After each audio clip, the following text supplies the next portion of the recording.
మన రాష్ట్రంలో పౌర సరఫరాల శాఖ మంత్రి నాదెండ్ల మనోహర్ గారు కొన్ని విషయాల గురించి ప్రజలకు క్లారిటీ ఇవ్వాలి. అదేంటి అంటే రేషన్ బియ్యం రేషన్ గూడెం నుంచి డైరెక్ట్‌గా అమ్మేసుకుంటున్నారు. గూడెం నుంచి అని చెప్పేసి ప్రజలు అనుమానిస్తా ఉన్నారు. అయితే అవి తనిఖీ చేయడానికి కొంతమంది ఐఏఎస్ ఆఫీసర్లు అక్కడికి వెళ్తే వారిని కూడా బెదిరించి మేము టీడీపీ మేము ఎట్లా చెప్తే అట్లా నడుస్తది. మీరు ఇక్కడికొచ్చి మీరు మమ్మల్ని అడగటం ఏంటి? మేము గూడెం నుంచి డైరెక్ట్‌గా పంపిస్తాం. రేషన్ షాపులకు పంపివ్వము అని బెదిరిస్తున్నట్టుగా కొన్ని వార్తలు వస్తూ ఉన్నాయి.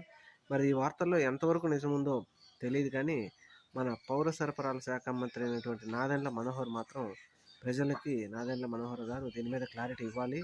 మరి గూడెంల నుంచే డైరెక్ట్‌గా అమ్మేస్తున్నారా?